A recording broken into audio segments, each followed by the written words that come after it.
Hello everyone, this is Andrew. Welcome to Keen on America.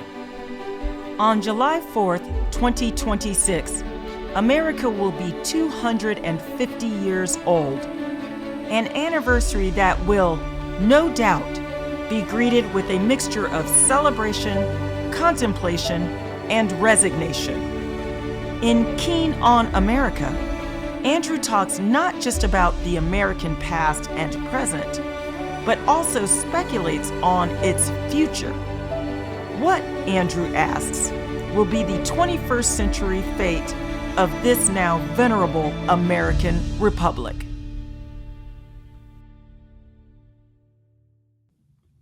Hello everybody. A couple of weeks ago, we had the president of Brandeis University, Arthur Levine, on the show. He has a forward to an old book that he's updated, The Great Upheaval, about the uncertainty of higher education's future. And we're back on that subject today with my guest, Carolyn Levander, is a vice president for global strategy at Rice University. She's also a professor in the humanities, a professor of English, and she has an intriguing new book out. It's out at the beginning of November. It's called Reinvent, How an American Tradition of Innovation Can Transform College Today. Carolyn is joining us from Santa Fe in New Mexico. Carolyn, congratulations on the imminent book. Thank you so much. I'm really pleased to be here. So this idea of an American tradition of innovation, some people associate colleges these days with rather stodgy conservatism. Why should we associate this American tradition of innovation with education? Is that true for the most part in the history of American further education, Carolyn? Well, let me begin by saying that my answer to Arthur's book, or his question, is college worth it, is absolutely it's worth it if you know how to drive it right. And just as you buy a fancy car, you need to know how to use it. Same with the investment anyone makes in U.S. university education today. And so I can't resist $320,000 college degree, really worth it. I'm not sure what $320,000 will buy you as a car, Carolyn, but I hope it would take you quickly, at least, and in luxury. Well, I don't know where that 320 comes from. I don't know, and I, don't want to drill down on its numbers. Of course, universities have student aid, and there's all kinds of ways that students are getting scholarships, et cetera. So regardless of all of that, the fact of the matter is that if you know how to use a university wisely and correctly, it is the engine for your life in the workplace. And so it's really important for everyone who's going to college, who's teaching in a college, who is sending a student to college, to understand how to get the most out of college today. And Invent Ed traces a long history of invention in the United States, threads it through the history of U.S. education, and argues that it is that legacy that every student can uncover for themselves as they spend however many years getting an education today. It's interesting that you talk about it as an investment in the workplace. You, as I said, you're a professor in the humanities, a professor of English. You've written a number of books, mostly about literature. I'm assuming that for you, it's more than just a utility university. You don't just go to equip yourself to get a good job, a high-paying job. You go to make yourself more human. I mean, you're a professor in the humanities, whatever that word means. So there is a human quality as well to the university experience. Oh, absolutely. And this is the magic of an education, is that actually in untapping your creative capability, and Invent Ed provides very practical ways that every student can navigate that process for themselves. In the process of doing that, you not only awaken your curiosity, but you channel it and direct it not only into like joining a workforce as we see it today, but transforming that workforce. I mean, let's face it, right? It was Steve Jobs sitting in a calligraphy class at Reed that he cited as the creative genesis for his major tech transformation. So we know the serendipity of creativity in universities is palpable, is ever present. It just really hasn't been something that universities have strategically solved for, particularly at the undergraduate level. It's interesting you bring up the Jobs example. As you note, he did a calligraphy class. I'm not sure if he was actually enrolled at Reed, maybe he was half enrolled. And as soon as he figured that out, he left the university and, of course, came back down to San Francisco and co-founded Apple. Same is true of Mark Zuckerberg, Bill Gates, all college dropouts. Peter Thiel, of course, has a history of even paying smart students to leave universities. So is the Jobs model a good one? The Steve Jobs model, that is, Carolyn, in terms of justifying college. When you're really innovative, you don't want to waste your time in it. Perhaps America's most influential innovator these days is Sam Altman, the CEO of OpenAI. He also is a college dropout. He dropped out of Stanford. Yeah, no, and look, dropout culture, there's a glamour about it, right? For sure.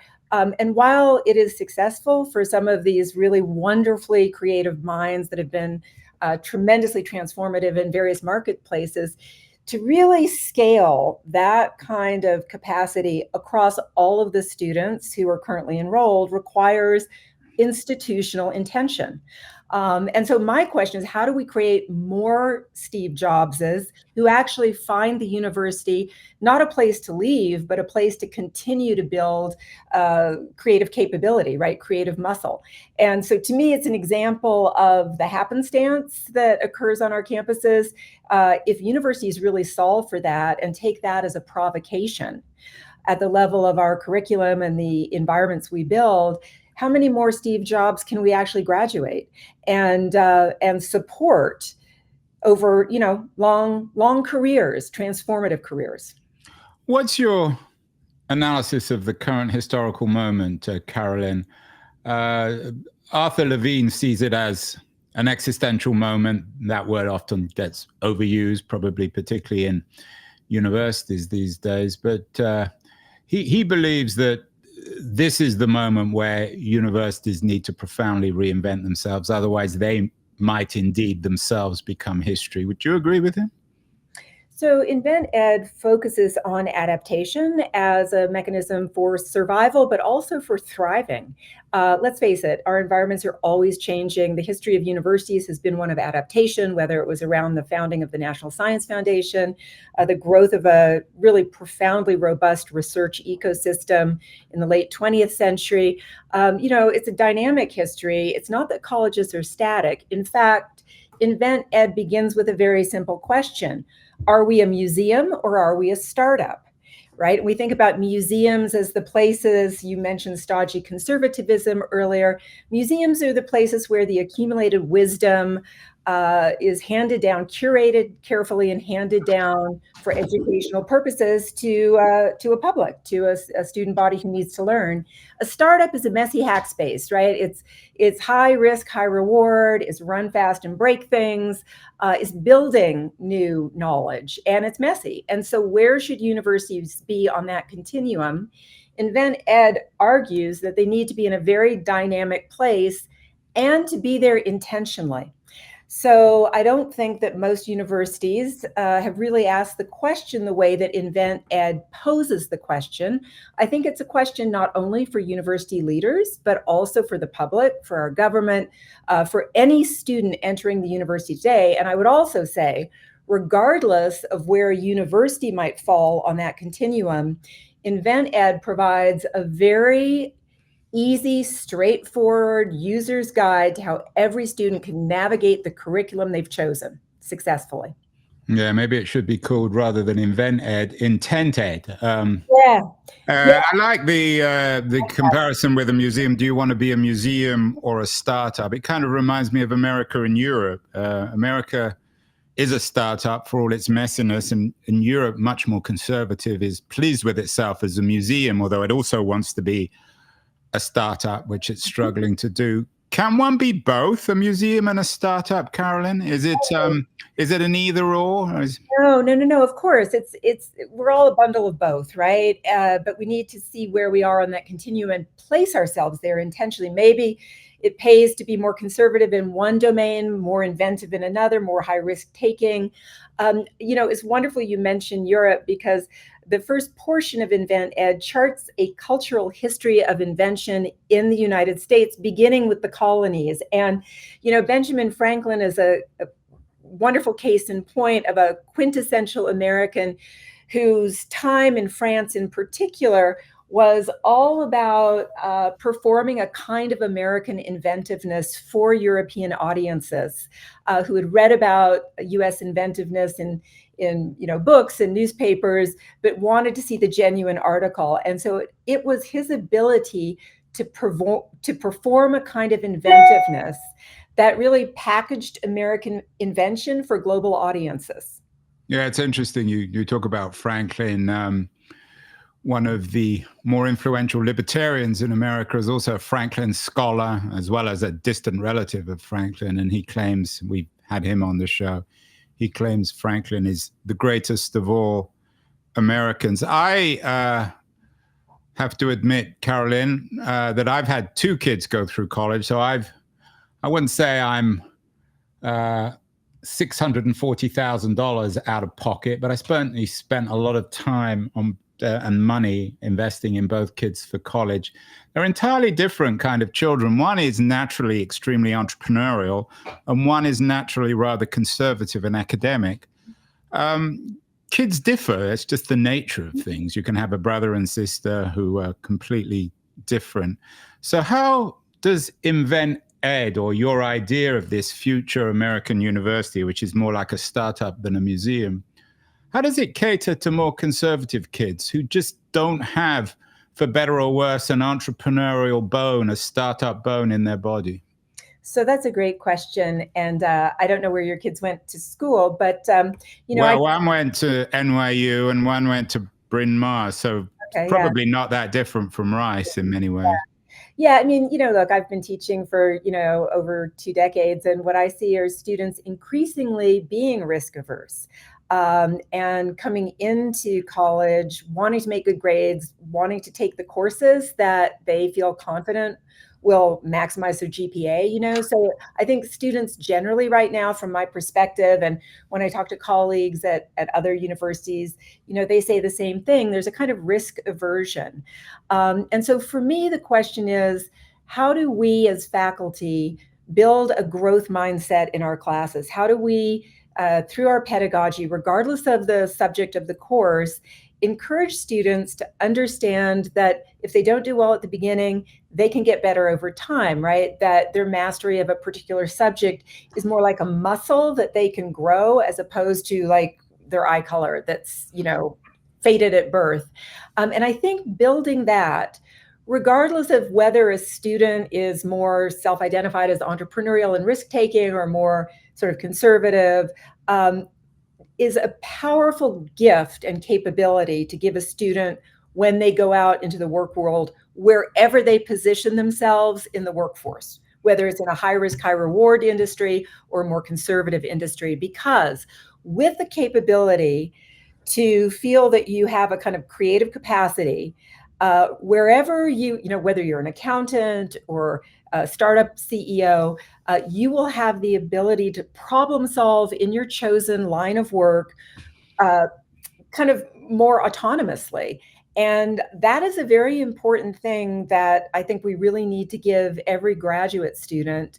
It's a kind of confidence that stands the test of time. In my own life, it has stood me in the test of time. Yes, I'm an English professor. I started a company in the middle of COVID that I exited. I think we continue to take chances and ask questions like "what if" throughout our lives. And I had no formal training at the undergraduate level that would ever have equipped me to start a company. It's really interesting, Carolyn, that you note the risk aversion of students. I couldn't agree more. And I think that's one of the cultural contradictions that young people are increasingly conservative. But in terms of universities, I'm not so sure about you. Maybe you're not quite as risk averse as some of your colleagues. But isn't one of the problems with the university the tenure system, which means that most faculty are also quite risk averse? It's an incredibly conservative culture and environment. We did a show last month with a professor from Emory who argued in favor of tenure. I thought it was an absurd argument. I tried to be polite, but I couldn't disagree with her more. What's your position on shaking the university up, of perhaps getting rid of tenure and making sure that the risk aversion, which is a more maybe broadly cultural phenomenon amongst younger people, is not mirrored amongst its faculty? Yeah, no, I mean, Andrew, another fantastic observation. And what I would say is, look, yeah, I've been up through the ranks, and regardless of the discipline, when you're a PhD student, it's all about being the most brilliant. It's all about not being the slowest antelope, right? And so you drill down on. Well, I'm not sure it's brilliance. I think it's perhaps the reverse. It's being the most orthodox. Isn't that one of the problems with the PhD system? It's disciplinary rigor within the guardrails that the generation older than you has created, right? And that's how you get published. That's how you get the first academic job to begin with. And so in that ecosystem, brilliance takes on a certain set of characteristics. Now, I think that when faculty start becoming teachers themselves, unconsciously, they carry that set of behaviors with them, right? And how do you assess, smart versus less smart in a classroom through the ways you've learned your professors did when you were in school yourselves? And so I think even unwittingly, we carry forward an unfortunate rigidity in how we think about, creativity and learning. And of course, the whole tenure process is about research outcomes that are credentialed by the leaders in your field. And so to the extent that you want to get tenure and you want to get promoted, you continue to produce a certain kind of research. And so I think it's no one person's fault or any part of the funnel's fault, but I think it's an environment that understands disciplinary rigor in a certain way. And let's face it, we do need to have knowledge to make breakthroughs. Like, people actually do need to have mastery in order to invent new things. So it's not that you want to get rid of that, but you need to couple it with a mindset that is supportive of failure, of risk taking, and that lets students off the hook from feeling like they have to have the highest GPA possible. Easier said, I fear, than done. Invent Ed, how an American tradition of innovation can transform college today. Most of our audience will probably skew to the progressive end, probably not a lot of great fans of MAGA or Trump watching this. But of course, their critique of higher ed, Carolyn, as you know, certainly better than me, is that there's very little invention. It's all dogma. It's all progressive left-wing stuff, feminism, anti-colonialism. They use the W word, woke. Is there any truth to that? Do you address that in Invent Ed? It seems as if it's quite tough to be a conservative, particularly in the humanities in the American university. Yeah, I mean, Invent Ed tells everyone that, like, we're in the wrong fight, right? So just like cut it out, take a time out, and let's frame the challenge and the problem correctly.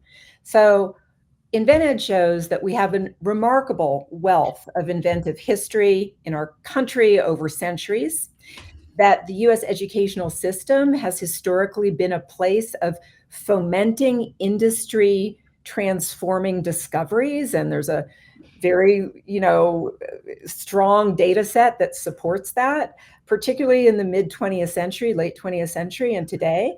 So universities are the places, particularly at the faculty level and the graduate student level, where new inventions emerge, industry creating inventions, patent producing inventions, national economy, enlivening inventions. And so I think what we really need to focus on when we talk about the undergraduate education, which is really where the conversation seems to be focused in the comments you just made, in terms of the critique, is regardless of what anyone thinks about any kind of disciplines, we know that disciplinary diversity is important to the knowledge economy, right? So just as biodiversity is important to the biological health of our world and our planet, so too is disciplinary diversity. All of the disciplines in all of their myriad forms is a compilation of knowledge as we have built it over centuries. And so whether you agree or not with any particular segment of that knowledge, we have to be on the side of maintaining disciplinary diversity, because that is the resource upon which new inventions are created. So case in point, yes, of course, jobs in the calligraphy class is a case in point. Another case in point, is the pioneer investor Bill Miller, who was actually sitting in a graduate seminar in a Hopkins philosophy grad program on John Searle, who kind of had a breakthrough moment when he was deep in the world of brute facts. And, his breakthrough moment was he suddenly saw the inventive potential of Bitcoin. And so we don't know where inventive breakthrough will happen. We can't curate where it will happen. What we need to do as universities, as national governments, as the public, is commit to a university education that builds the mindset that allows for us to have more Bill Millers, more Steve Jobs in the world. And we just need to do that. And we can't do that by closing departments and eating our seed corn. That's just ridiculous. Yeah, I don't know who Bill Miller is. Did he invent Are you suggesting he invented Bitcoin? He did not invent Bitcoin, but he was one of the pioneer investors who saw its full potential. It's interesting that he was in a John Searle class. John Searle recently died. Another controversial figure, got half thrown out of Berkeley for his keenness on some of his female students and associates. I'm not sure what John Searle would have thought of Bitcoin. My guess is he wouldn't have thought very much of it. That's right. And my point is creative breakthrough is agnostic, right? So we have... But I mean, how do you distinguish between creative breakthrough and scam? Well, Carolyn. yeah. I mean, there's a lot of people who would argue that Bitcoin is just a scam. Well, yeah. And it's just a Ponzi scheme. Well, and, Invent Ed does not comment on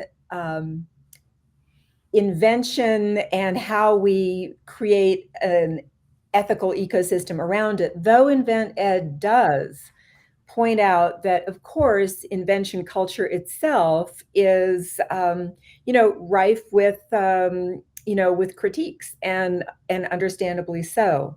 So really, the point of Invent Ed is to ensure that every student who goes to university walks in alert to what that student needs in order to be successful, not just to get a degree, not just to have A's on a transcript, but to be successful in the world as that student wants to be successful. Yeah, I mean, as I said, having sent 2 kids through college and having a lot of my friends' kids go to college, I don't quite know how that works. I think it's incredibly difficult, even however much you're paying. What about, I want to come to AI in a few minutes, but what about the internet itself? A lot of people believed when the internet was invented that it would mark the demise of the university, the physical university, because now you could have famous professors, John Searle's now broadcasting their lectures, their wisdom all over the world. What does Invent Ed suggest about the physical university? Lots of debate about whether there's any value in actually spending 4 years on a campus, whether it's Rice or NYU or Princeton or Stanford. What's your take in Invent Ed on the value of the physical experience? So I think the physical experience is what you make it. So my position on technological innovations is to remind us all that as technology is transforming universities, but universities are generating the kind of technological inventions that are transforming many industries, right? So it's not that universities are a static group of institutions, a static industry that are being impacted, but they're also generating tech breakthroughs. And there's many examples of this. And I think it's regardless of what kind of university you teach at, it's a very exciting time in terms of pedagogical innovation and leveraging new tech tools to create more personalized learning in your classroom. So yes to the campus, Carolyn. Well, it's so interesting. It's either yes or no. There's no third answer. No, it's not yes or no. Where is a campus? The original definition of a university is that it is where scholars and students convene in the name of knowledge. We now have new technologies that allow us to do it, from our dorm rooms, from our homes. So to me, the university is a hybrid, really kind of dynamic space. It might have a street address. That street address might include your house. It might include the local WeWork or Starbucks or wherever you go to learn and take classes. You may do it asynchronously. You may do it synchronously. So to me, it's a very exciting time for the industry. And in that way, it's not all that different from other industries that are leveraging tech tools, to make more robust businesses. Well, speaking of innovation, I know that you at Rice, and you're associated with this, will be one of the first to offer a dedicated undergraduate degree in AI. As I said, you've been associated with this. What's your take on AI? Obviously, we are living in an AI-obsessed world this week. Everyone seems to be talking about whether the boom is sustainable, whether it's going to lead to the collapse of the world economy. Many people believe that AI offers, again, an existential threat to universities, that we might replace the Carolyn Levanders of the world with smart machines. Why are you offering a major in AI at Rice? What will people actually study? Yeah, one of the things that makes me really most happy to be in a university is the insatiable curiosity of faculty to play with new tools and to bring those new tools into the learning experience for students. And so that is, kind of leaning on the side of innovation and startup, right? Even in the more traditional classrooms, as you might imagine them. And so, look, in 2012, US higher ed was similarly aflutter that, the year of the MOOC, it was announced as the year of the MOOC, the massive open online course that had been generated by, new digital platform technologies coming out of Stanford, coming out of MIT and other institutions, that the MOOC would destroy US universities as we understood them, right? That it was the disruptive black swan event that would take us all out.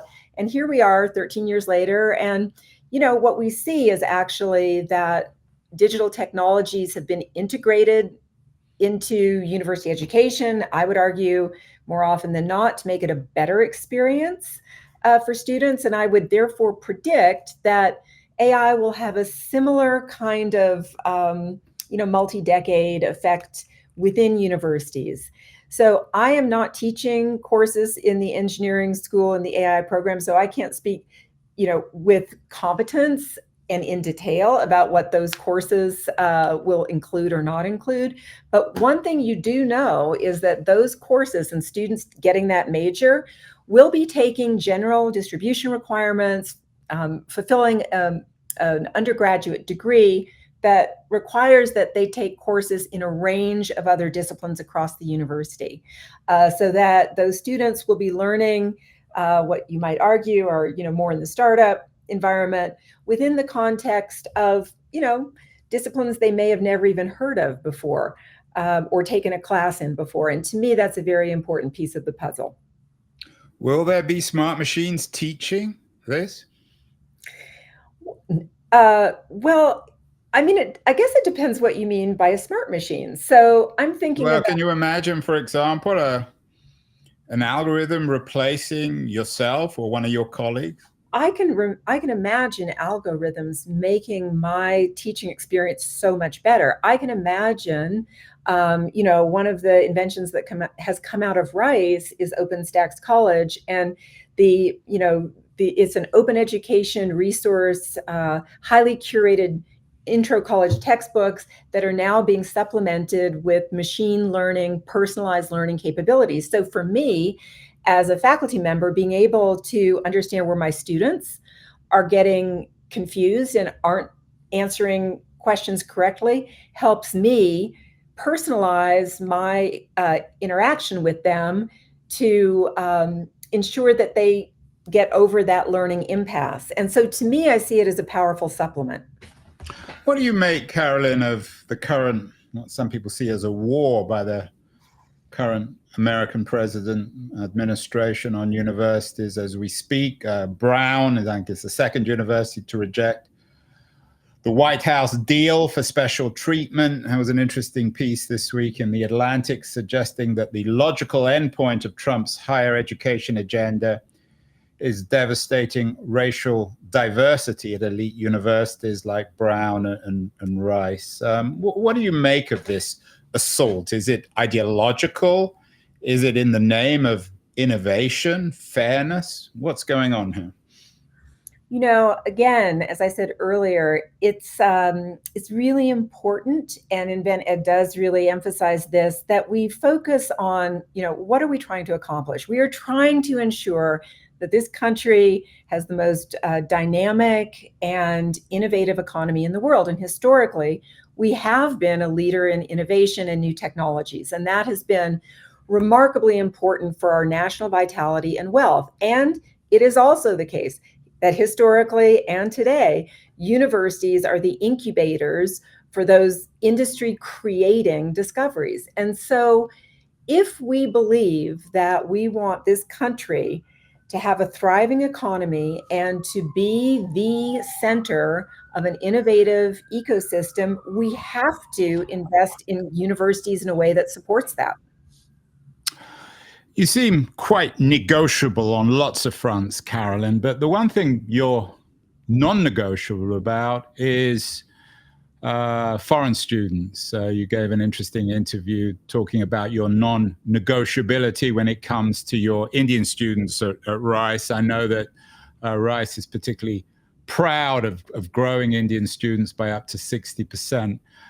Is this an area that you feel particularly strongly about when it comes to Invent Ed? Are we talking, is an American university really a global university, or should it be an American Ed university, or should we not even be using those kinds of titles?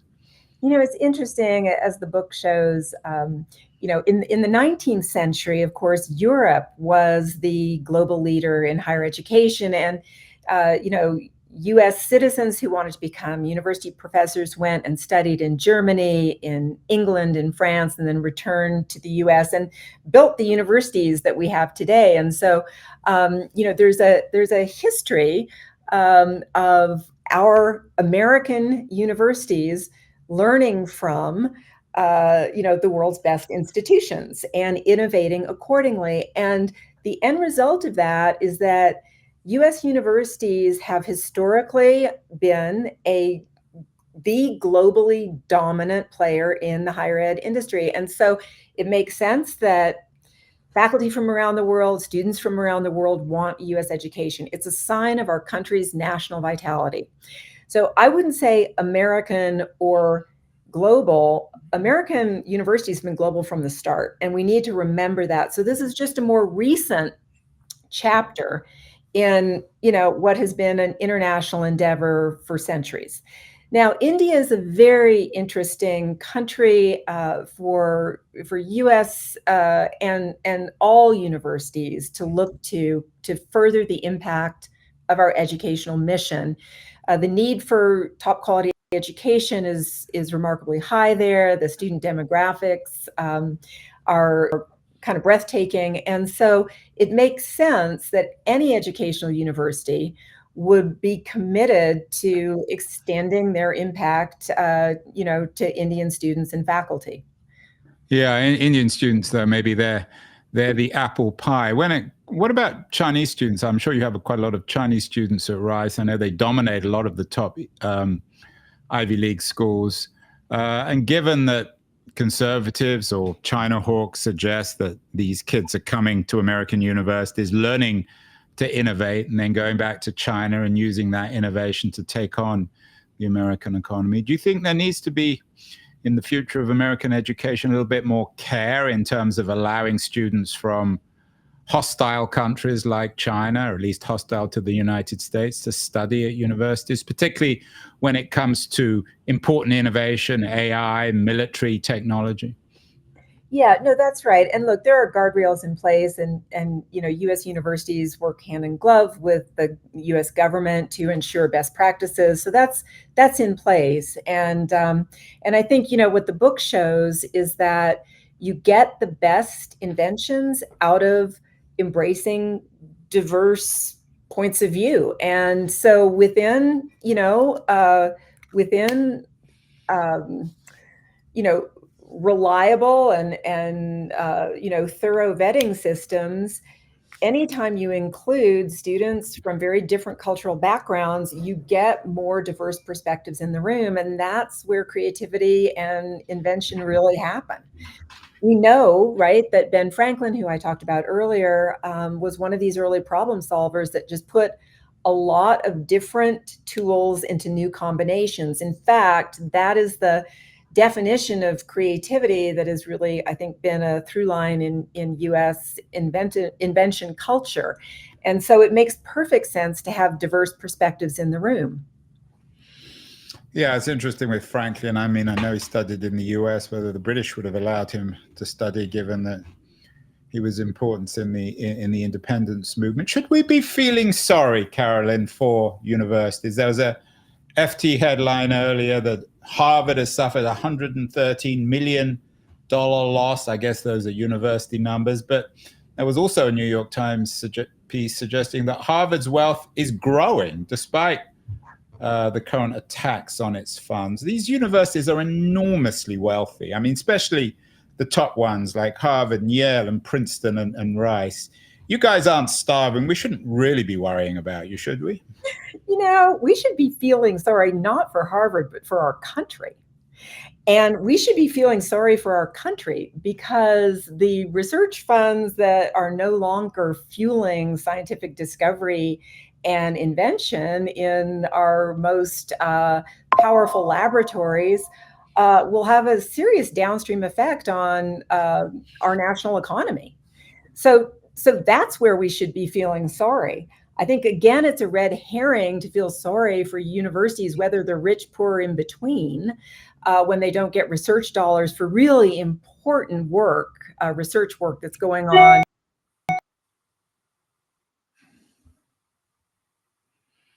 Areas. And so we really do need to focus on the outputs of that research rather than the labs that produce it. Finally, Carolyn, a couple of years ago, I visited the University of Austin in Austin, Texas. It's designed as a rather conservative but innovative university. I was intrigued with what they were doing there. Do we want to end, given your focus on invention, do we want to end with your best example of an innovative college or an initiative within higher education that for you is the model?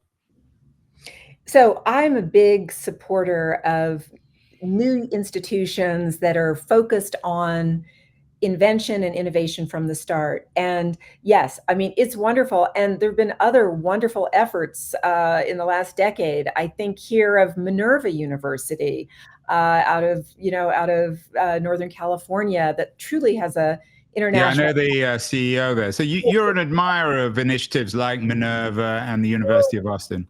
I mean, I am.